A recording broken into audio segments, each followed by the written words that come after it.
de hoje é para falar sobre o filme cotado a ganhar o Oscar chamado Pecadores, ou Sinners, né, no nome original, que é um filme de terror com o Michael B. Jordan, então por isso que está saindo hoje, né, dia 31 de outubro, que é Halloween. Então, vamos falar sobre esse filme, sobre os pontos libertários da trama, sobre as críticas sociais que ele aborda e bora falar sobre esse filmaço hoje no Anca Pop, nesse especial de Halloween.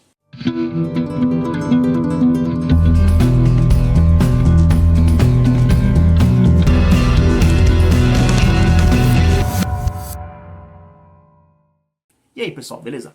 Bem-vindos ao canal Libertário 013, meu nome é Caio, esse é um canal libertário que eu falo sobre economia, filosofia, política e ética por essa perspectiva. E hoje o vídeo é para falar sobre o filme Sinners, ou Pecadores, né? Que é um filmaço aí com o Michael B. Jordan, que é um ator assim, excepcional. Gosto muito dele mesmo, acho ele um cara muito bom, ele fez Creed, que eu adorei, né? Que ele é o protagonista. O filme de hoje será o Sinners para se abordar. Avisos antes de começar o vídeo propriamente dito, tá? Este vídeo terá spoilers da trama do filme, por motivos óbvios. É um filme eu vou falar do enredo, vou falar de cenas do filme, vou falar de spoilers, vou falar de pontos cruciais da trama. Então, se você não viu o filme, primeiro, vá ver o filme. De verdade, sério, vá ver o filme. Sem spoiler aqui, é um filmaço mesmo. É um filme muito mesmo bom. É um filme assim que ele tá cotado pra ganhar múltiplos Oscars e honestamente ele merece cada um deles que ele ganhar e os que ele perder é injusto. É filme nesse nível, tá? É muito bom. É um dos melhores filmes assim que saiu provavelmente nos últimos 10 anos. Então, vá ver esse filme. Faça esse favor pra você. Ah, Caio, onde tem disponível? Na Max. Na Max tem disponível pra você assistir. Não tô sendo pago pela Max, mas se vocês quiserem me pagar pra falar bem da Max, tô de boa aí, tô disponível. Link na descrição se você quiser anunciar. Ou qualquer outra empresa. Agora falando sério, voltando ao foco da questão. Tem na Max, assista o filme. Vai lá. Volta aqui depois, porque esse vídeo vai ser bem longo. Então vamos lá. Aviso dado. Vamos falar sobre o filme em si, assim, e como eu pretendo estruturar essa análise dele. Eu acho que eu tenho que falar desse filme da forma como o roteiro quer que você analise esse filme, que você entenda esse filme. Esse filme ele tem muitas camadas, tá? Eu acho que o principal ponto dele é que, na verdade, esse filme ele é um musical de horror.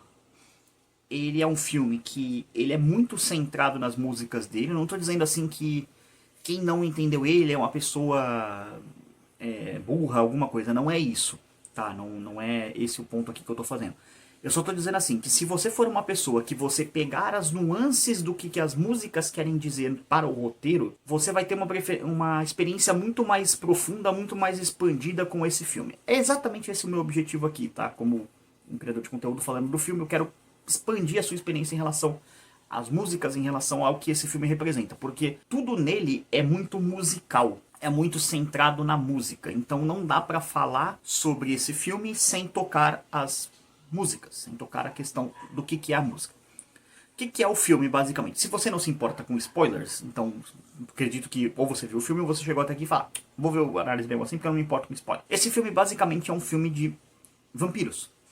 E ele tem uma estrutura de roteiro que ela lembra muito Um Drink no Inferno, no sentido de que assim, o filme começa e você tá vendo um filme sobre um rapaz, o Sammy, que é um menino negro, religioso, e isso é um aspecto muito importante da personalidade dele, vai ser mais explorado lá no final do filme. E ele tem um talento musical muito grande para cantar blues, né? E esse filme ele é muito centrado na figura do blues como sendo uma coisa mágica, como sendo uma coisa muito da cultura negra, porque pra quem não sabe, esse filme se passa em Louisiana, e Louisiana é um estado que teve bastante problema com escravidão, com trabalho forçado de pessoas negras, era um dos grandes estados que tinha segregação racial nos Estados Unidos, e provavelmente até hoje, não no aspecto legal, mas assim, informal ainda tem. E esse filme, ele trata muito essa questão do racismo, que eu vou falar mais pra frente, mas por agora eu vou falar mais da questão das músicas. É muito interessante, eu não lembro de quem que é essa frase, tá? Mas tem uma frase que é dita o seguinte: quando um rapaz negro teve uma calcinha tirada no palco que ele tocava por uma mulher negra, isso era chamado de blues. Quando uma mulher branca atirou uma calcinha para um homem branco num palco que estava tocando uma música, isso foi chamado de rock and roll. Porque o blues e o rock, eles têm a mesma origem. Então, isso é até uma coisa que, um pouco fora do filme aqui, mas um pouco de contexto, é uma coisa até que o Elvis Presley sofreu muito por causa disso na carreira dele, porque basicamente ele era o cara branco, bonitão, topetudo, tal, meio que aquele arquétipo do branco, tomando o lugar de uma música que era uma música negra, vamos dizer assim, que era o que o rock era. Obviamente isso é tudo uma besteira, o rock não tem essa questão de rock branco, rock negro, é só tipo um rock. Mas de fato isso teve tanto que, se você olha assim, muita gente fala muito do Elvis Presley, mas por exemplo, não fala do Chuck Berry. O Chuck Berry, ele é mais ou menos da mesma geração ali do Elvis, talvez até uns 2 anos, um pouquinho antes. E ele é tão importante para estabelecer o rock and roll quanto é o Elvis Presley. E o Elvis é cultuado como o rei do rock, não tô dizendo que o Elvis não mereça, tô dizendo que o Chuck Berry ele fica um pouco abaixo assim, e ele não deveria estar pau a pau ali com o Elvis. Então, o blues, ele é o pai do rock and roll, então só colocando esse contexto para vocês entenderem como as duas coisas se conectam, né? E até tem uma cena que o Sammy tá comentando com um personagem, eu não lembro agora qual que ele tá conversando e tal, e aí ele fala, Aí, tipo, ele se refere de uma forma pejorativa às pessoas brancas, né? Porque, né, que era uma época que tinha muito racismo, a gente tá falando da década de 30 do século passado, e ele se refere de uma maneira pejorativa aos brancos, falando, eles estão quase acompanhando o ritmo aqui do blues, e aí quando eles estavam quase conseguindo, eu mudava o ritmo só de sacanagem pra poder sacanear eles, porque eles não... Tipo assim, a piada era tipo, esses branquelos aí não conseguem entender o ritmo do blues porque eles são muito burros pra isso. E aí ele, acho que é o Sammy ou outro personagem, não lembro quem que faz o comentário que fala, as pessoas brancas elas gostam de blues, elas só não gostam de quem toca. E era realmente uma coisa muito, muito centrada nisso, né? A parte musical, assim, do filme, pra mim, é muito importante que você entenda a cena com... Pra mim, assim, a cena mais bonita desse filme, assim, esse filme é visualmente, assim, fotografia, o aspecto técnico dele, ele provavelmente vai ganhar muito Oscar, tá? Eu acho que mixagem de som, efeito sonoro, efeitos visuais, melhor ator coadjuvante, melhor ator principal. Deixa eu ver o que mais aqui que eu posso pensar. Talvez melhor trilha sonora também. Eu acho que esse filme ganha pelo menos uns 7, 8 Oscars, tá? E assim, se ganhar menos que isso, qualquer coisa menos que isso é injusto, porque esse filme é muito bom. A fotografia dele, toda a ambientação dele de se passar na Louisiana dos anos 30 é muito boa, muito fiel, assim. A cena que eu vou falar aqui, eu acho que é a cena central do filme, até porque ela dá uma mudança de tom do filme. Porque esse filme, pra quem viu também Um Drink no Inferno, vai entender o que eu tô falando. Era um filme que, assim, você tava assistindo um filme, eu não tinha nenhum spoiler do filme, não tinha nada, não tinha visto nada do filme, então eu fui ver o filme, tipo, tá, beleza. Tem o Fumaça e o Fuligem, né, que são os irmãos gêmeos do Michael B. Jordan, que é que ele interpreta. O Smoke é o... Spoiler até do final, né, é o que acaba sobrevivendo, né, que não vira vampiro. O Fuligem é o que vira vampiro. Então, você tem, tipo assim, eles fazendo as coisas dele, né? Eles estão querendo inaugurar um bar, né? Aí eles compram um lugar de um cara que, alegadamente, supostamente, é da KKK, né? O clã lá de maluco lá, sabe os malucos lá de túnica racista pra caramba? Então, é daqueles caras. Aí ele compra o treco lá, né? Uma casinha deles lá. E eles têm a ideia de fazer um bar pra negros, né? Porque, de novo, era uma época em que havia muita segregação racial nos Estados Unidos, então... Você tinha, tipo, muitos lugares que eram só pra negros, muitos lugares que eram só pra brancos. Inclusive você tinha bebetouros para brancos, bebetouros para negros. Era ridículo nesse nível. Você tinha lugares nos ônibus só pra negros. E às vezes, assim, a própria forma como era escrita isso era bastante preconceituosa. Porque era usado pra, tipo assim, color peoples only. Era, tipo, como se fosse somente para pessoas de cor. Então era como se, tipo assim, você fosse uma pessoa diferente, sabe? Você fosse menos pessoa, vamos dizer assim. Era uma forma de desumanizar os negros, assim, de novo, eram tempos cruéis, então não dá pra dizer que não é justificável a atitude do Smoke e do Whitney. Acho que é o Whitney, se não me engano, não lembro agora. O Fumaça e o Fuligem, né? Basicamente são os irmãos que eles compram o terreno lá do cara da KKK e falam, eu não quero ver vocês aqui. Eu tô comprando o bagulho, paguei o bagulho, então some daqui, eu não quero ver você e teus amigos aí desse degenerado aqui. E beleza, eles compram e tal, aí eles começam a fazer basicamente o corre assim pra poder juntar o bar, né? Então eles vão atrás de músico, vão atrás de gente, que é basicamente onde você tem ali uma grande parte do filme. E tem até uma crítica que tem ali, que é quando... Eu acho que é o Smokey, se eu não me engano. É que assim, como eles são gêmeos, às vezes eu confundo um com o outro, tá? Mas eu confundi, enfim. Editor, corrige aí a informação aí. Se eu coloquei. Mas assim, ele dá um tiro num cara porque o cara basicamente tá roubando ele. O cara tava roubando as coisas dele, então, tipo, ele é meio gangster, né? Tanto o Smokey quanto o Fumaça e o Fuligem, né? Enfim. Eles são meio gangster, eles trabalhavam em Chicago, trabalharam com Al Capone, então, tipo assim, eles não são boas pessoas, no sentido assim de que aquele cidadão padrão que trabalha, é honesto, não se envolve com crime. Não, eles são criminosos, né? Aí um deles foi lá buscar as coisas, né, pra poder comprar as coisas e tal, tudo mais. Só que aí o que acaba acontecendo os caras tentam roubar ele dá um tiro lá nos caras, e tem até uma cena que é bem preconceituosa, né, que é tipo, os caras falam, esses negros aí ficam atirando no outro, porque o cara que tenta roubar ele é um cara negro, ele vai atirando os caras mesmo assim, né? Aí depois ele vai lá costurar o cara, tá sendo engraçado. Ele falou, aqui ó, pega essa grana aqui, ele tem bastante dinheiro, né? Ele vai, tipo, mostrando dinheiro assim pra galera, pagando as pessoas, fala, ó, costura esse cara aí que eu atirei nele. Até uma cena engraçada. Então assim, até essa parte do filme, você tá vendo um filme que é tipo assim, tá, beleza, então é um filme que tem, você já nota ali as camadas de críticas sociais que tem, né? Falando sobre racismo e tudo mais.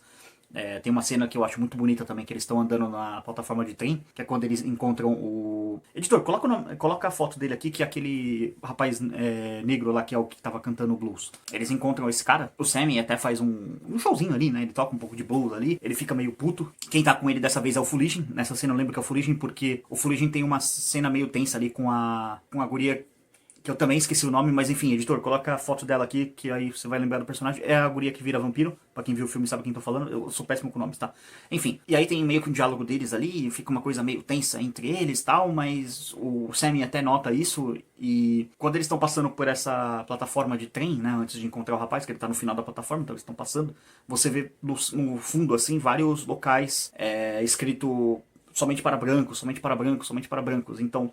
É interessante ver como os personagens reagem àquilo ao não reagir àquilo. E mostra que, tipo assim, o quão deturpada era aquela realidade de que, tipo, era perfeitamente normal, aceitável e socialmente justificável um negro sofrer racismo. E os próprios negros olharem para aquilo e falar, fazer o quê? É isso aí mesmo, não tem o que fazer. É essa realidade que a gente vive. Tanto que a reação deles é uma não reação, então isso diz muito sobre a reação deles, né? Eles não reagirem, tipo, mostra que aquela realidade era um pouco problemática. Aí eles vão fazendo meio que essa quest, assim, né, vamos dizer, essa missão, assim, no meio do filme, que é reunir a galera ali, reunir os rapazes negros pra poder tocar blues, né, fazer um som, e beleza, é essa a missão. Até aí, esse filme, ele parece um pouco, se vocês, pra quem assistiu vai pegar referência, ele parece um pouco Drink no Inferno, que é tipo assim, você tem dois personagens que são criminosos, né, que lá no filme, o George Clooney e o Quentin Tarantino, não lembro o nome deles, mas os personagens deles são irmãos no filme, e eles estão lá fazendo as coisas dele, lá, tal, não sei o quê, vão se encontrar num bar, que é um bar frequentado por vampiros. No caso aí, as semelhanças acabam, porque na verdade eles estão construindo um bar e esse bar acaba sendo atacado por vampiros. É uma coisa diferente de um Drink no Inferno, mas você percebe que, tipo assim, um Drink no Inferno começa como um filme que não parece ser um filme de vampiro, esse filme também começa parecendo não ser um filme de vampiro, daqui a pouco simplesmente é um filme de vampiro. É bem parecido. Quando eu vi isso, eu inevitavelmente associei essas duas coisas.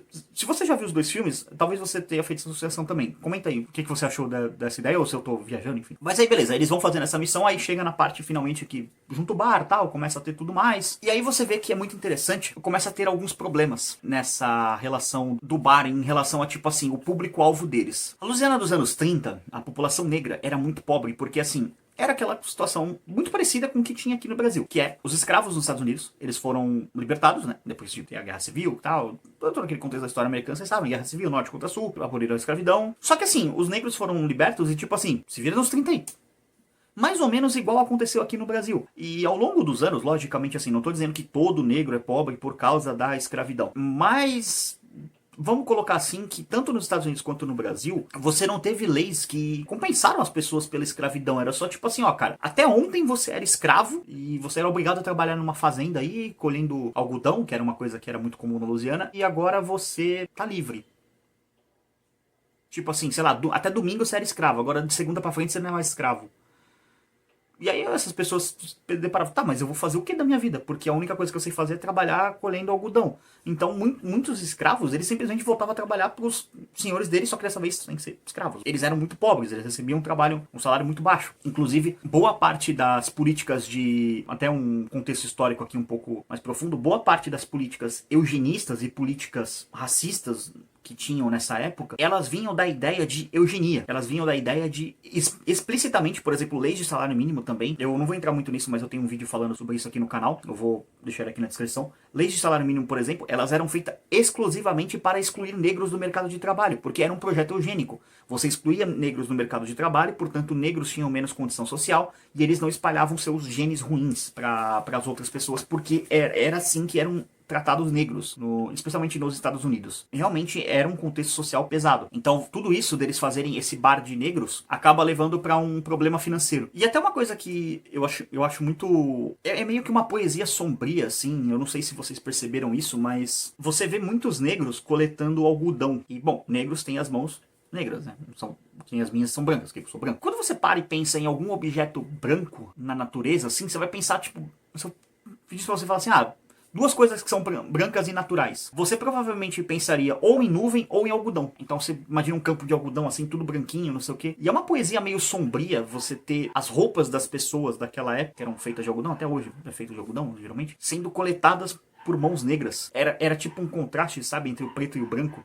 E ainda é mais sombrio porque muitas daquelas mãos ou eram escravas durante um período, ou eram simplesmente mãos que eram mal remuneradas pra fazer aquilo. Então, e é uma poesia sombria, sabe? Tipo, existe uma... Acho que... Eu não sei se é esse o termo, mas acho que uma beleza mórbida ali de você perceber essa contradição, sabe? Essa dicotomia entre as coisas e você pensa e fala, cara, que bagulho pesado, sabe? Tipo, que coisa pesada. Por causa dessa questão de negros serem muito pobres nessa época, a maior parte deles não recebiam pagamento em dinheiro. Eles recebiam numa espécie, como se fosse hoje em dia, uma espécie de altcoin, vamos dizer assim, uma moeda alternativa. E muitos desses negros que iam nesse bar, né? De novo, o bar já...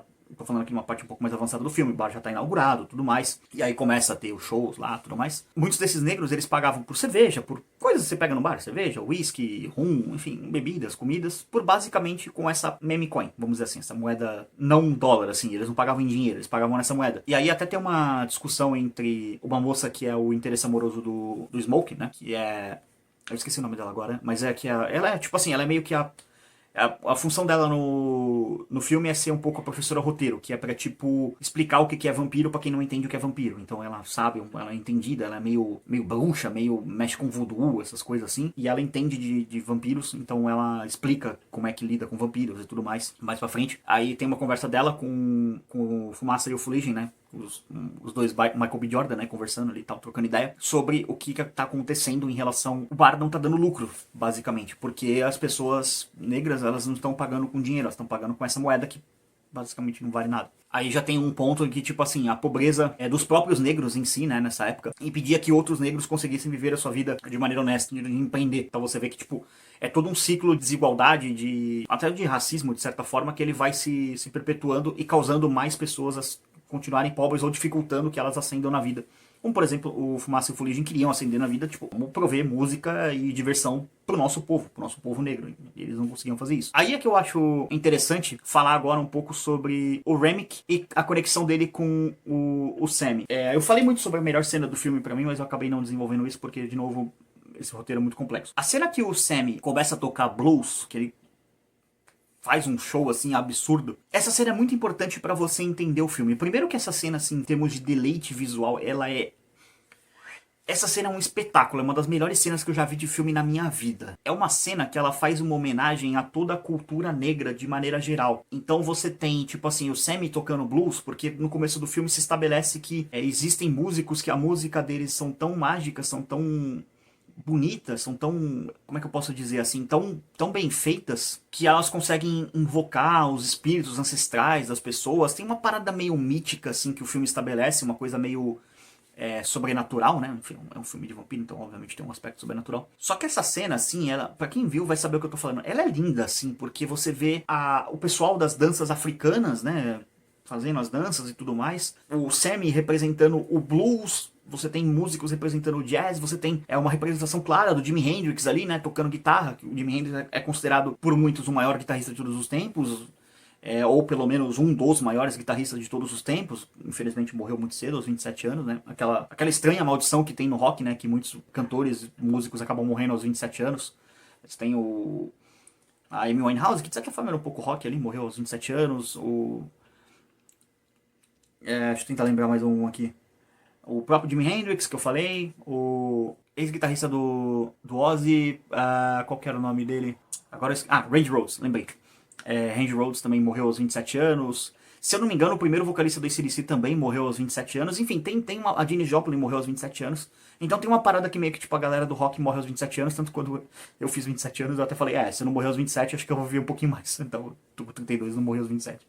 Mas enfim, essa cena, assim, ela vai conectando tudo isso, né? Mostrando que, tipo assim, o rock, ele tem um pezinho no movimento negro, né? Até pelo Chuck Berry, pelo Jimi Hendrix e tudo mais. E aí você começa a ver a cena mais moderna, que é você ver o hip hop, o rap, aquela coisa do West Coast, East Coast. Então você tem, tipo, os dois lados, assim, do movimento do rap, do hip hop, gente dançando break. Essa cena é um grande tributo à cultura negra como um todo, assim. E é uma cena que é muito importante porque depois isso vai se conectar com o o Remick, que é o vilão do filme, que é o vampiro principal. Mas essa cena, assim, ela também tem um aspecto da cultura asiática, porque uma das funcionárias que vai trabalhar no bar é asiática. Tem bem pouquinho ali, é só uma geisha dançando, assim, uma coisinha mais boba, mas o mais importante é da cultura negra. E eu acho que essa cena ela é muito importante, porque ela é uma cena que coloca... E aqui eu falando assim, eu não gosto muito de fazer esse discurso coletivista, mas eu acho que coloca a gente branco numa posição de... um pouco de parar e pensar, falar, caraca, quanta coisa bacana veio de negros, né? Que a gente tem como parte da nossa cultura. Eu não acho assim, eu não sou um cara muito assim de defender que existe a cultura negra, a cultura branca. Eu acho que as culturas elas acabam se conversando, se convergindo e acabam se tornando uma própria cultura em si, né? Uma coisa nova, não é uma coisa tipo, é isso aqui, isso aqui, isso aqui nunca vai se misturar. Não, faz parte. Eu, por exemplo, gosto pra caramba de hip hop.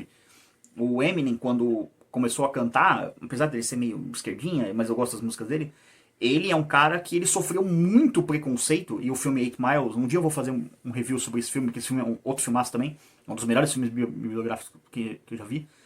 Ele conta um pouco sobre o racismo que ele sofreu sendo um branco, porque, né, os caras faziam rima contra ele nas batalhas de hip hop que tinha, fazendo rima zoando o cara, falando, o que tu tá fazendo aqui, ô, seu branquelo? Isso aqui é nosso, isso aqui é negro, isso aqui não é branco, entendeu? Então ele tinha essa parada de sofrer racismo. Então é legal pra gente branco ter essa cena. Eu fiquei impactado assim de ver, que às vezes a gente não se dá conta, né? A gente só tipo meio que ouve a música e tal, e não para pra pensar muitas vezes na origem dela, a gente fica meio brain dead, assim, vamos dizer, tipo, olhando.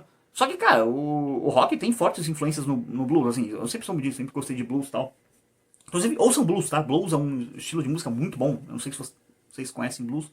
Blues parece estar meio, sei lá, no underground, assim, tu não vê grandes cantores de blues fazendo turnê por aí, mas é muito, muito, muito, muito, muito bom. Ouçam blues, tá? Olhando pra essa cena, assim, eu fiquei realmente impactado. Eu falei, cara, quanta coisa bacana, né, em termos musicais, os negros produzindo. Pô, hip hop é aquela coisa do gangsta rap e tudo mais, do Tupac, até o Eminem, né, de certa forma, apesar de não ser negro, Ice Cube, muitos caras, assim, o Snoop Dogg, que é um cara que eu gosto pra caramba das músicas dele, pô, o Jay-Z, enfim, apesar dos problemas, o Akon, né, que depois até usou outro nome, enfim, vários caras, assim, que, pô, a gente ouvia, o Chris Brown eu não gosto dele porque, né, bateu na Rihanna, filha da puta do caralho, cara, você faz isso, você bate numa mulher, não importa o motivo, você não bate numa mulher, pra mim o Chris Brown, assim, ó, eu ouvi uma música ou outra dele, mas depois que fez isso aí, eu sinceramente parei.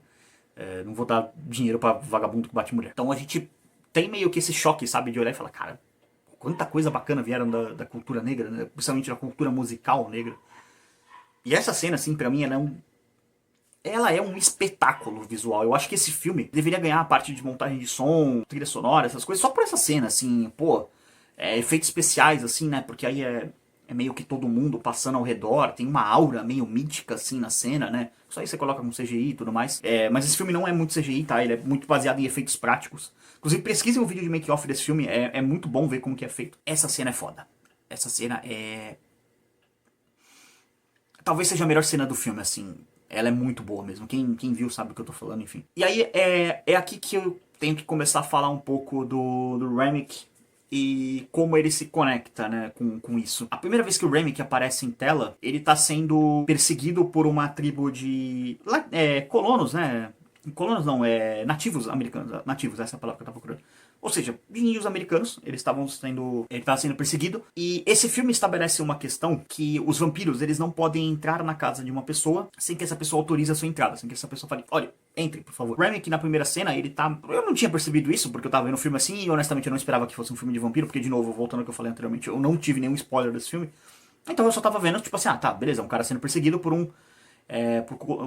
nativos americanos. E o Remick aparentemente ele é irlandês. Mas pode ser até que ele nem seja irlandês, tá? Pode ser que ele seja até celta, enfim, eu vou falar disso um pouco mais pra frente. Basicamente ele tá sendo perseguido e aí ele entra num ambiente em que a luz do sol não tá pegando mais dele, então ele não tá mais com a pele ferida, né? E aí ele conversa com a moça, tal, pede esperadamente pra entrar, a moça deixa ele entrar e tem aí ali você já vê como é que eu posso dizer assim, uma espécie de foreshadow do final do filme, que é ali no fundo tem uma túnica, tipo assim, a câmera tá olhando aqui, né, de frente, aí nessa direção aqui na direita, que tá invertido pra vocês, mas é aqui na direita, você vê ali uma túnica da KKK, né, duas túnicas, né, na verdade. Então dá a entender que, tipo, os moradores daquela casa são da KKK. E aí o Remick entra no local e ele basicamente, a mulher entra depois, né, conversa com os índios e tal, conversa, fala, ó, esse homem é muito perigoso, não deixa ele entrar, não sei o que e tal. E a mulher, não, ele não tá aqui não, que não sei o que.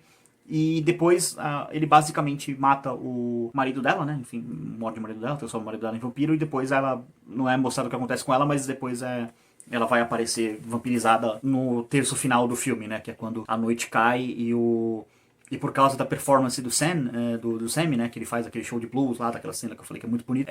Ele atrai o Remick e o grupo ali de vampiros dele, né?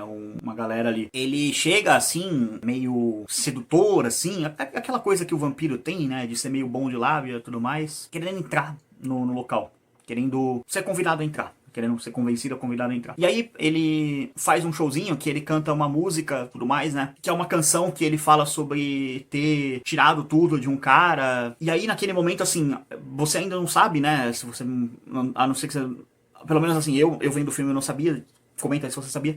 Que ele era um vampiro, porque não ficou muito claro. Ou pelo menos assim, eu não peguei a referência, né? Enfim. Mas aí ele... Mas você já vê que tem alguma coisa de errado com aquele cara. E aí ele começa a cantar sobre isso, só que essa letra, assim, ela é uma letra que ela é muito profética, assim, no sentido de... Que ele fala, I striped it clean, I striped it clean, we took it out. Tipo, é mais ou menos assim a letra. Eu não lembro exatamente agora a letra, mas ela fala assim que basicamente eles comeram o cara inteiro, pegaram tudo dele, não sei o quê. E aí quando você entende que, tipo assim, você tá lidando com vampiros, não é uma parada metafórica, é uma parada, tipo, literal mesmo, né? Então, eles fazem esse showzinho e tal, mas aí, como são três caras, dois caras brancos e uma mulher branca lá querendo entrar no local de negros, o Smokey fala, tipo, não, você não vai entrar aqui, sai daqui, tipo, meio que ativa aquele meme do João Gordo, sobe daqui, meu. Dá essa aí, entendeu? Aí eles são expulsos, eles falam, a gente vai andando devagarinho aqui e tal, não sei o que, pra poder, se vocês quiserem convidar a gente de novo, aí eles ficam, tipo, sentados num tronco de árvore ali, né, enfim. Aí acho que é Mary, ela vai lá e vai conversar, trocar uma ideia com eles e tal, não sei o que. Só que ela vai conversando, uma conversa amistosa e tal, falando, pô, vocês são muito bons músicos, tal, fazem uma música ali de novo e tal. E aí ela vê que o Remick começa a soltar as babas, assim, meio estranha. Aí ela sai correndo, basicamente. A guria sai correndo, tenta voltar assim pro lugar, só que o Remick, né, é um vampiro, ele dá um pulão assim, daqueles pulão de vampiro que o vampiro faz e ataca ela, né? Não mostra a cena, mas fica subentendido que ele vai atacar ela. Depois de um tempo ela aparece, né? Aparentemente tá tudo normal, tá tudo bem com ela. Ela aparece, só que aí o primeiro indício que você tem é que, tipo assim, apesar dela ser uma moça branca, o interesse amoroso do Fuligin, ela é uma moça que ela é aceita pela comunidade negra porque ela tem um pai negro e tudo mais. E a atriz que fez o filme, ela realmente tem raízes negras também, tá? Então é bem interessante que a personagem e a atriz se conectam na vida real, né? Tem aspectos reais. E ela, tipo assim, ela tá conversando com o cara que tá na porta, meio que, tipo assim, trabalhando de porteiro ali do lugar, já que o outro cara foi fazer xixi ali, que é o cara que eles recrutam lá quando estão indo num campo lá, e fala, pô, vem cá, cara, tu é bom músico pra caramba, vem cá, vamos lá pro bar lá, não sei o que é o rapaz bem corpulento, assim. O outro é o que é mais velho, que fica bêbado pra caramba, que é o que eles encontram lá na estação de trem, que eu falei lá. Lembra que eles vão recrutar um músico lá? Então, é esse cara. Mas o cara que tá na porta era o rapaz que eles recrutam no campo de algodão, lá de coleta de algodão. E aí eles tá na porta agora esse cara. E a Maria, acho que é Mary, eu não lembro agora. Enfim, eu não lembro o nome da personagem, mas essa personagem ela fica na porta e você vê que tipo, pô, e aí, você vai me deixar entrar ou não? E você percebe que, tipo assim, ela saiu e entrou de boa vontade do lugar e agora ela precisa que alguém deixe ela entrar. Então, meio que você já percebe que, tipo, aconteceu alguma coisa, que ela não é mais a mesma pessoa, né? Ela já virou uma vampira. Aí ela vai pra uma cena ali, né? Acontecem mais algumas coisas. E aí começa, de fato, o ataque dos vampiros, né? Ela é uma vampira que tá infiltrada ali dentro. Ela vai conversar com o Fuligin e tal. Aí eles vão pra um quartinho ali, né? E eles vão fazer uma coisa ali de adulto, né? Se é que vocês me entendem. E ela dá meio que uma de viúva negra, porque no meio do ato ali ela dá uma mordida no Fuligin, né? E obviamente mata o Fuligin. E até uma cena legal, assim, porque ele tá sendo atacado. O Fumaça simplesmente entra no quarto e ele vê a guria atacando o irmão dela. Ele nem pensa, ele saca duas pistolas e pá, mete bala nela pra caramba, mete vários pipoco nela. E a guria sai correndo assim, tipo, aquele jeito vampirão, daquele burro lá e sai correndo. Aí, depois de um tempo assim, né, a guria, que é a interesse amoroso do Fumaça, ela percebe o que tá acontecendo, ela percebe que se tratam de vampiros e tudo mais, ela começa a explicar Ela até joga um bagulho de alho, assim, pra espantar a guria vampira, por isso que ela sai correndo. E aí ela começa a explicar, tal, não sei o que, vamos lá, não sei o que, assim, tal. Todo mundo aqui come esse alho, e aí todo mundo vai comendo alho pra ver se nenhum deles é vampiro. Até tem uma cena meio tensa, assim, que o Fumaça aponta a arma pro cara lá, o amigo dele lá, porque ele fica meio... Tipo, meio que assim, porra, eu só tava bêbado, não sei o que. Aí ele come o alho, mas nenhum deles é vampiro, né? Só, tipo, eles estão de boa. Aí eles sabem, por fato, que eles não são vampiros. Obviamente, o Fuligem vira vampiro, né? Então ele sai de lá. E aqui que tem uma cena que ela conecta muito com a cena da dança do Sammy, né? Que ele evoca meio que todos os espíritos, que aí o Sammy e o Remick, eles têm meio que um confronto ali entre eles, né? De que, tipo, o Remick fala, ó, cara, foi você que me atraiu aqui, foi você que me trouxe aqui, foi a tua música, você é especial. Eu vou poder me conectar com meus entes do passado, porque o filme estabelece que vampiros eles são amaldiçoados, porque meio que eles estão na Terra, mas as almas deles não estão lá. Então tem uma parada meio mítica também, um pouco da lore assim, do filme, explicando. Não importa tanto assim pro aspecto dessa análise, mas só pra comentar. É muito interessante como esse diálogo é importante pra você entender os dois personagens, por que o conflito entre eles é tão importante. O Sammy, ele acaba sendo o ponto central, vamos dizer assim, daquela união daqueles negros, porque a cena que todo mundo mais curte, assim, mais se diverte, é quando ele tá tocando blues, porque ele é muito talentoso tocando blues. E aí ele vai, faz a música dele, não sei o que, todo mundo se diverte, aquela cena linda de novo. O Remick, ele tem uma cena que é parecida, é bastante interessante. Só que você nota que, assim, o fato dele ser um vampiro, ele tem uma espécie de hive mind, vamos dizer assim, uma mente compartilhada com todo mundo. Então ele é um cara que ele, vamos dizer assim, ele mentalmente escraviza todo mundo. Por quê? Ele é um cara, como eu falei, que provavelmente ele é um vampiro celta. No absoluto mínimo, ele é um vampiro irlandês. A gente tá falando ali da Irlanda mais ou menos ali do século XIX... metade do século XIX, então ele tem pelo menos ali cerca de 100 anos de idade. Eu até acho que talvez ele seja mais velho do que isso, eu acho que ele deve ser um vampiro celta com base no ouro que ele apresenta, que é um ouro que tem gente falando que é de origem celta. Acho possível, tá? Acho possível que ele seja um vampiro celta. Não vou entrar no aspecto dessa teoria, se ele é um vampiro celta, se ele é um vampiro irlandês, porque não importa tanto assim pra análise. O que importa, o processo que ele tem ali da dança que ele faz, vamos dizer assim, da dança que tá todos os vampiros ali que ele criou, alguns até que eram amigos do Sammy, né, como por exemplo o Fuligem, que vira vampiro, o irmão do Fumaça, ou seja, o Michael B. Jordan, ele faz um vampiro e um humano, né, dos dois lados. Você tem o rapaz lá que eles recrutaram no campo de algodão, de novo, editor, esqueci o nome dele, coloca a foto dele aqui pro pessoal entender. E aí assim, alguns dos personagens, né, já estão vampirizados, já estão ali, não sei o que. O marido da moça asiática também já virou vampiro. E aí eles começam a fazer uma dança. Eles começam a cantar uma canção que, de novo, como eu falei, esse filme ele é muito centrado nas músicas. Então você precisa entender as músicas dele melhor para você entender a complexidade do roteiro dele. Essa música, ela é uma música que é cantada em pubs ingleses por irlandeses. Como se fosse assim, como se tivesse, vamos imaginar, imagina assim, tem um bairro irlandês de imigrantes irlandeses dentro da Inglaterra e esses irlandeses dentro da Inglaterra cantam essas músicas. E é uma música que ela retrata um conflito cultural entre o irlandês e o britânico. Porque quando o Reino Unido, né, ele é um dos grandes países do que é chamado do colonialismo. Eu não gosto muito desse termo, mas assim, o Reino Unido colonizou boa parte do mundo, né, e assim como Portugal, assim como Espanha, assim como a França, são as 4 grandes culturas que colonizaram várias outras culturas, né? É por isso que são as línguas mais faladas no mundo, por causa disso. Parte da colonização da Irlanda gerou muitos conflitos étnicos, conflitos culturais entre ingleses e irlandeses. E essa música trata disso. Só que o que é interessante disso? Como se fosse parte da cultura do Remick, ele sendo um vampiro, ele negligencia a individualidade de cada pessoa, porque como eu falei, ele tem uma mente compartilhada com todo mundo, entende? Então todo mundo tem acesso às memórias dele e ele tem acesso às memórias de todo mundo, então meio que tipo assim, tu não tem privacidade com o Remick. Ele consegue invadir tua mente. Só que ao mesmo tempo, ele bota todo mundo pra dançar na batida dele, vamos dizer assim, dançar na dança dele, literalmente. Apesar dele ir transformando as pessoas em vampiros e ele pregar um respeito musical, meio que tipo assim, pô, isso aqui é bonito, o que você fez é legal, quando ele elogia a música do Sammy, ele é literalmente, como é que eu posso dizer assim, um parasita cultural, um vampiro mesmo cultural, assim, porque ele suga a cultura daquelas pessoas, sabe? O Fuligem, né? Ele não é mais um negro com as suas ideias, com as suas vontades, querendo ouvir blues, não sei o que. Não, ele tá ouvindo música folk, celta, irlandesa, enfim, seja de qual período que for. ele tá ouvindo aquilo e dançando aquilo, de acordo com o que é aquilo tal. Que é até uma cena bonita deles dançando ali e tal. É bem legal essa cena. Também não tão impactante quanto a cena do Sammy, mas muito bonito também.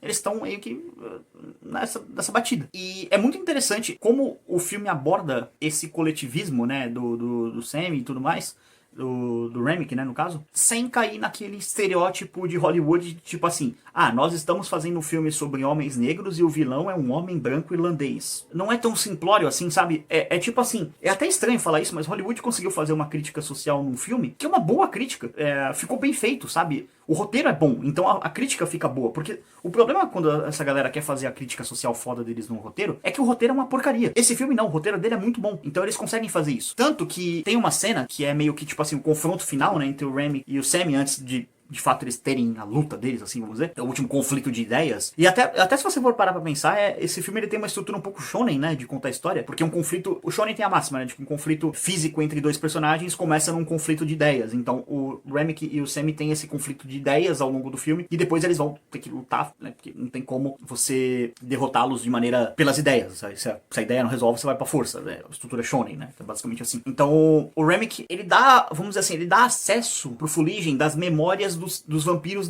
os dois, o casal lá da Ku Klux Klan lá, que ele recrutou. E aí o cara que ele comprou a casa lá no começo do filme, esse lugar que era uma serraria que eles transformaram no barzinho deles, esse cara lá do começo, olha como o filme conecta bem as pontas. Ele era basicamente um big boss, assim, vamos dizer, um chefão da KKK. E aí o plano dos caras era tipo assim, os caras da KKK era vender o terreno pros negros, o Fumaça e o Fuligem transformarem num bar, deixar tipo assim, todos os negros doidão, chapado de bebida lá, tudo bêbado, e a galera chegar lá e tipo, só digamos assim, fazer a limpeza. Era isso que eles queriam fazer. E isso é revelado pelo Fuligem. O Remick até fala, cara, vocês construíram algo aqui, isso é muito bonito, não sei o que, pô, mas, cara, isso aqui é construído em cima de uma mentira. Não é verdade? Aí ele deixa o Fuligem acessar as memórias dele e fala, cara, isso aqui não é um bar, assim, isso aqui é um local de massacre. Isso aqui é uma casa de abate. É isso que eles querem fazer com você. Aí até a guria lá, que é a guria vampira, que é o interesse amoroso do Fuligem, ela comenta, não vai fazer muito sentido, mas quando a gente matar todos vocês vão entender, vocês vão poder ver através das nossas memórias, não sei o que, vai ser muito melhor, a gente vai poder compartilhar. Ela tá, tipo assim, totalmente na ideia do Remick. É como se fosse o próprio Remick falando por ela, entende? Então, de novo, o Remick, ele é um cara que ele tira a individualidade das pessoas, né? Ele, com essa mente compartilhada dele, assim, que ele faz com os outros vampiros, ele destrói a individualidade das pessoas. É uma crítica que o filme tem, assim, recorrente a esse coletivismo, né, vamos colocar assim, que, de novo, não era a intenção do filme, tá, do roteiro. Provavelmente esse filme é um caso que, se você olha, assim, por uma perspectiva esquerdista, você vai ver que, que nem Tropa de Elite, a polícia é o demônio, não sei o que, tal, é o problema. Só que quando você entende o filme, você olha ele com uma perspectiva libertária, que é todo o ponto que eu tô fazendo aqui, você entende que ele é uma baita crítica ao coletivismo, não ao individualismo, entende?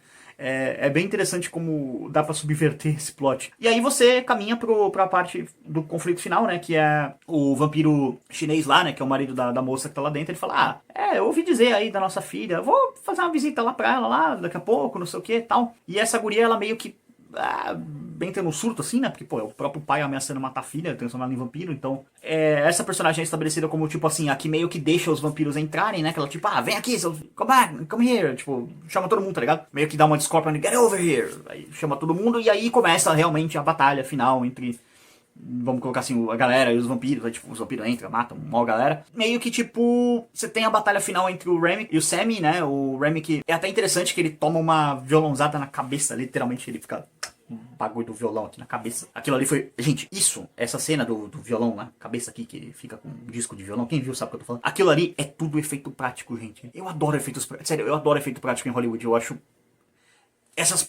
Assim, CGI é legal, tal, isso aqui. Mas, por exemplo, Jurassic Park, 1993. Esse filme, o Tiranossauro Rex lá, o dinossauro, você acha que é CGI? Não, é efeito prático, é um robozinho, um animatrônico ali que fica dirigindo lá e tal. Efeito prático, isso é legal. Esse filme é efeito prático, isso é legal. Não tem, assim, lógico, tem CGI, tem algumas partes tem CGI, mas a maquiagem dos monstros, assim, dos vampiros, né? É tudo CGI, tudo efeito prático, não é CGI. Pô, isso é muito bem feito. Por isso que eu falo que esse filme tem que ganhar melhores efeitos visuais, porque é tudo efeito prático. É gente trabalhando, é maquiador trabalhando, é sangue falso, é coisa bem feita, sabe? Você vê assim que teve um carinho pra fazer aquilo. Ficou bonito. Tem lá o conflito final, assim, o sol nasce, meio que mata todo mundo, o Fuligem escapa, fica subentendido que ele morreu, mas enfim, spoiler, ele acabou não morrendo. Aí o filme vem pro arco final, né? Vamos dizer assim, os vampiros morreram, né? Porque amanheceu. E assim que amanhece, os caras da KKK aparecem e o Sammy foi basicamente expulso, assim, o Smoking, o Fumaça, né, mandou ele embora. Mandou ele, some daqui, tipo, mandou aquele, some daqui, meu, e mandou ele embora. Ele basicamente pega um monte de arma e ele se prepara, né. Aí é até aquela cena que é tipo assim, é um pouco assim, tipo, não é uma armadilha se você sabe que é uma armadilha, né, porque agora ele sabe que é uma armadilha, o irmão dele contou pra ele mesmo, que vampirizado, mas contou pra ele. E aí simplesmente ele, mano, ativa o modo Rambo, né? Tipo, essa cena é muito foda, que ele simplesmente bota as pistolas que ele tinha aqui no coldre e tal, metralhadora, não sei o que. E ele transforma o que deveria ser um massacre dos amigos negros dele, né? Depois de os vampiros terem massacrado muita gente, terem matado muita gente, né? Em basicamente um massacre de caras da KKK, porque ele passa o rodo em todo mundo.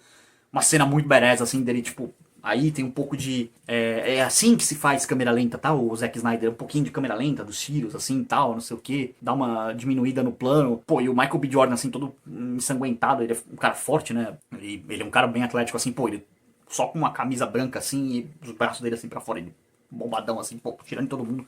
Puta, aquela cena é foda. Ali, como a galera diz, é farmando aura, né? E ele manda bem pra cacete ali. Eu gostei muito dessa cena. Assim, ele tem todo o tiroteio com os caras, ele mata praticamente todo mundo, só que ele toma um tiro aqui do lado esquerdo da barriga, ele começa a sangrar, você vê que ele vai morrer, né? E aí começa o cara lá, né? O cara da KKK fica, o que vendeu o negócio lá, fica caído lá, não sei o que, tipo, meio que quase morrendo. E aí ele pega a Tommy Gun, ou a Chicago Typewriter, né? Dependendo como você conhece ela, que é aquela metralhadora de tubo. Pra quem jogou Resident Evil 4, é a metralhadora infinita do Resident Evil 4, que tem tanto no remake quanto no original. Só que a do remake ela tinha o cilindro, assim, né? Que é um cilindro de munição, assim, nela. E aí era ali que ficavam as munições, né?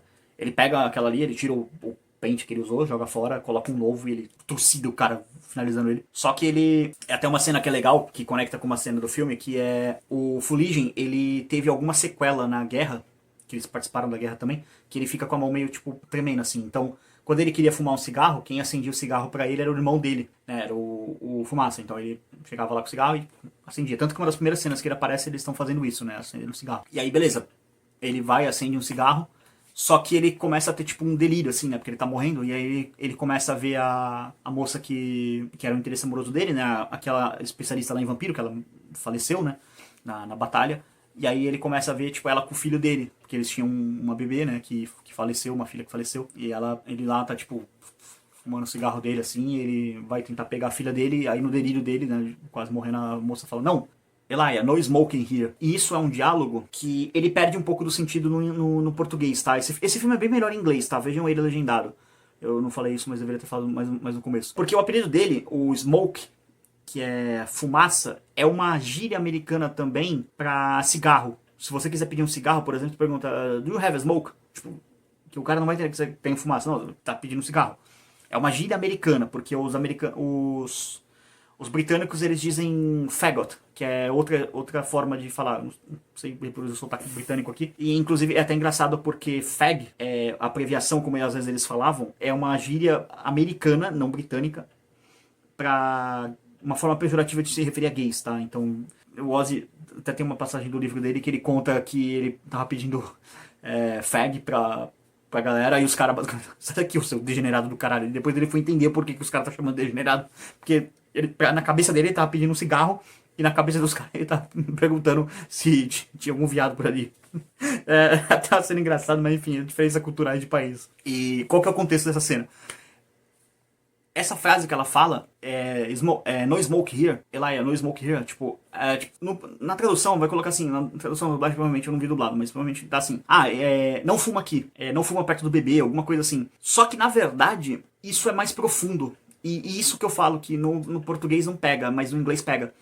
Porque o apelido dele, o Smoke, é como se fosse uma persona criminosa violenta que ele precisasse ser pra defender os seus, vamos dizer assim, defender o irmão dele, defender o Sam, só que naquele momento ele já tinha cumprido a missão dele, ele já tinha eliminado os canalhas da KKK, provavelmente eles não teriam mais tanto caso de perseguição racial ali, naquela cena, então o Smoke não precisava existir, apenas o Elijah, que é o nome dele, o nome verdadeiro dele, né, que a gente fica sabendo no final que esse é o nome dele. Ele não precisava, não tem necessidade. Então por isso que ela fala, no smoke here, no smoke near the baby, ou seja, não fumo perto do bebê. Porque ela não quer o Smoke, ela não quer aquela personalidade violenta com ela no pós-vida, ela quer o Elijah, que é o homem gentil que ela se apaixonou, entende?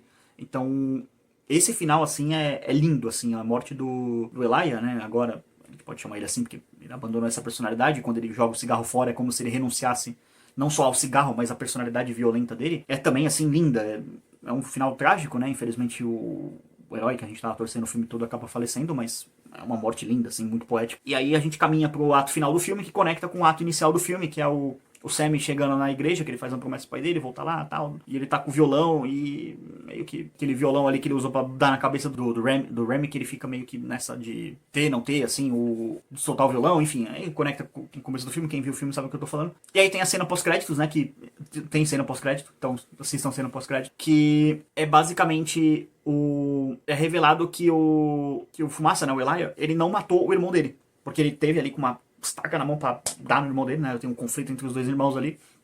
Ele tenta... fica numa situação que ele tenta matar o irmão dele, né? Só que ele não consegue. E aí é revelado pra gente que ele fez um acordo de que ele deixaria ele viver desde que ele não fosse atrás do Sammy, né? E aí se passam acho que 50 anos, se eu não me engano, e aí chega uma situação em que o Fuligem e a moça que ele gosta, que tá com ele ainda, né? Eles acabaram ficando juntos mesmo como vampiros, eles entram lá, né? São autorizados a entrar de novo. E aí eles trocam uma ideia com o Sammy. E é legal que o Sammy ele fica com uma marca aqui, né? No rosto aqui, né? Um ferimento aqui, a garra, que é a garra do Remick, né? O Remick deixa essa cicatriz nele. E aí ele virou um músico de blues, né, que ele queria ser um músico de blues, virou um músico de blues muito, muito conceituado, eles têm um diálogo ali dele falando que, pô, tuas músicas são muito boas, eu tenho todos os discos, não sei o que e tal, e aí sim, o filme acaba. Sério, é um filmaço, assim, um filmaço mesmo, é uma coisa que ele faz a crítica dele, mas de uma forma bem feita, né, o que é muito raro de Hollywood você ver fazer. Ele tem essas nuances de você criticar esse racismo que tem, mas assim, até de uma forma que, vamos colocar assim, até aquela frase do Paulo Freire que fala, o sonho de todo oprimido é virar o opressor. Essa frase é meio idiota, o Paulo Freire é meio idiota, mas essa frase, nesse sentido, nesse contexto do filme, faz sentido, porque o Remick provavelmente, e aqui eu tô assumindo um pouco, isso não é dito no filme, mas eu acredito que ele como personagem, quanto humano, talvez ele tenha sido vítima desse racismo por parte dos ingleses. E aí isso aí até é uma coisa que vai dar nó na cabeça de militante que fala, não, branco não sofre racismo. E vê o que os ingleses fazem com os irlandeses, você vai entender que branco sofre sim racismo, tá? Enfim. Esses militantes aí, se bem que militante essa hora já não tá mais no vídeo, né? Então você vê que tem essa questão do racismo, dele, tipo assim, ele ser vítima de racismo e depois ele perpetuar isso nas pessoas, né?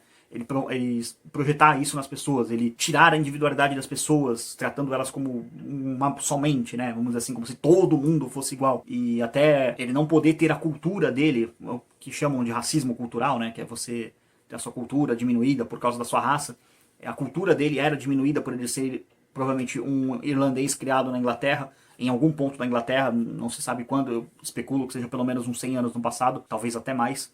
E ele tem essa questão, e aí ele vai para os Estados Unidos e ele faz exatamente a mesma coisa. Então você vê que, tipo, ele, talvez, assim, enquanto estava vivo, era um oprimido, quando morreu virou um opressor. Então o filme faz essa nuance, por isso que eu falo que o Sam e o Remick, eles são muito interessantes. As danças entre eles, as cenas de dança, de música entre eles são bem parecidas, assim, né? No sentido que elas, é como se elas fossem uma imagem espelhada uma da outra, né? Um é uma coisa realmente genuína, de tipo... as pessoas adorando o talento musical dele, e do outro lado você tem basicamente cara fazendo todo mundo adorar o talento musical dele, porque ele controla a mente das pessoas, ele controla as emoções das pessoas através dos poderes vampíricos dele. Então, como eu falei várias e várias vezes ao longo desse vídeo, esse filme é um filmaço, esse filme ele merece todos os Oscars que ele vai ganhar, e eu espero que ele ganhe muitos Oscars. Vai ser a primeira vez que eu vou assistir a cerimônia do Oscar com tipo, então, vamos ver Pecadores ganhar, tipo, os Oscars que ele merece. Eu acho que assim, menos que 7 Oscars é injusto. Michael B. Jordan, melhor ator, Acho que ele entraria como coadjuvante nesse caso, né? O garoto que faz o Sammy. E provavelmente ele vai ganhar como melhor ator, porque assim, é um garoto jovem, é um ator negro, jovem, então Hollywood gosta de sinalizar a virtude, dar coisa pra negros. Ultimamente, honestamente, talvez seja por sinalização de virtude, mas esse garoto merece realmente o Oscar de melhor ator. Acho que a guria também merece um Oscar ali, o vilão também, o ator que faz o Remy, que não sei se caberia também premiação pra ele, mas se caber também, dá o Oscar pro cara aí pra mim. Cara, pra mim tinha que dar prêmio pra esse filme pra caramba. Melhor montagem musical, melhor trilha sonora, fotografia. Fotografia é tipo assim, os aspectos técnicos do filme, a ambientação do filme, então realmente você se sente na Louisiana dos anos 30. Figurino também, assim, o figurino desse filme é espetacular também, muito bem feito, as roupas realmente parecem da época. Toda a montagem dele, assim, né, de você olhar o filme assim como uma forma de te colocar naquele universo, você realmente acredita que você tá na Louisiana dos anos 30. O sotaque das pessoas falando, tudo mais, toda a ambientação do filme, isso tudo entra na parte da fotografia. Então isso tem que levar, assim, aspectos técnicos desse filme, assim, ele é impecável, ele é muito bom mesmo. Então todos os personagens falam com esse sotaque meio caipira, assim, de Louisiana. Outro aspecto também que ajuda na interpretação, né, claro, dos personagens. Então é um filmaço, assim, é um filmaço realmente. Vale esse vídeo longuíssimo aí, talvez seja o maior Anca-Pop da história. Vamos ver quanto vai ficar aí depois que o Germano der uma tesourada em algumas partes aí, deixar ele mais dinâmico e cortar uns pedaços. Enfim, se você chegou até aqui no final desse vídeo longuíssimo, espero que você tenha gostado dele, né? Se você chegou até aqui, acredito que você tenha gostado, ter aprendido você.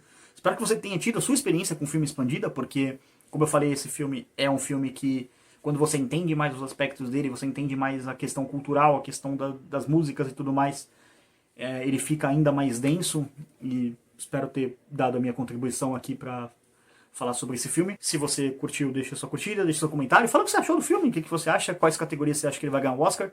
Eu acho que ele vai ganhar pelo menos um 7 aí. Pelo menos merece, assim, e talvez até seja pouco, honestamente. É um filme realmente muito bom. E deixe suas opiniões, curtidas, comentários. Na descrição tem os parceiros aí do canal. A Ana, que é a minha designer de thumbs, ela que faz as thumbs aí do canal, então fez essa especial aí pro Halloween. Feliz Halloween, né? Se você tá vendo esse vídeo no Halloween, obrigado. Você que dedicou um pouco da sua noite de Halloween para o seu dia de Halloween, né? No dia, noite, enfim, não sei quanto você tá vendo, pra assistir esse maluco aqui falando mais de 1 hora por um filme, né? Que realmente vale. Se inscreva, deixa seus comentários, parceiros do canal aí na descrição, aqui ó. Você comprar suas camisas para dar aquela zoada em militante, ó. Manifesto 38, usando o cupom Libertário013, 22% de desconto, então tá aqui na descrição. Se você quiser aprender a pegar um pouco das nuances do idioma inglês, para poder apreciar melhor esse filme e não precisar ver ele dublado, Mickey's English, parceiro meu Natan aqui na descrição. Tá aqui o contato dele aí, só chamar ele. Se você falar que veio pelo Libertário 013, ele te dá um desconto, então manda um printzinho pra ele lá dizendo que você tá inscrito. E contrata o Germano também, meu editor aqui do canal. Nesse vídeo dei trabalho pra ele, desculpa aí, mano, mas... Enfim, eu vou avisar que seria um vídeo longo. Aqui na descrição tem o contato dele. Entrem lá também, sigam nas redes sociais, enfim, Discord. Eu atualizei o link do Discord, tá? Então agora realmente tá indo pra sala do Discord, porque tava com problema, eu arrumei. Então o Discord tem um bot lá que te avisa dos vídeos, mas segue em todas as redes sociais, grupo do Instagram, Telegram, WhatsApp, enfim. Segue tudo lá, porque aí você vai ser notificado dos vídeos. Mesmo assim, toca o diabo do sininho, deixa o sininho preto, tá? Porque o sininho branco às vezes não vem notificação, deixa ele preto, que aí é todas. E talvez você seja notificado, se você não for. Redes sociais, link na descrição para poder ser notificado. E se você quiser colaborar financeiramente com esse trabalho, o link está aqui na descrição, você pode apoiar através de criptomoedas, ou você pode fazer uma doação direta para o canal através da chave Pix que está aqui na descrição. Enfim, finalmente, por esse vídeo é isso. Tchau, tchau.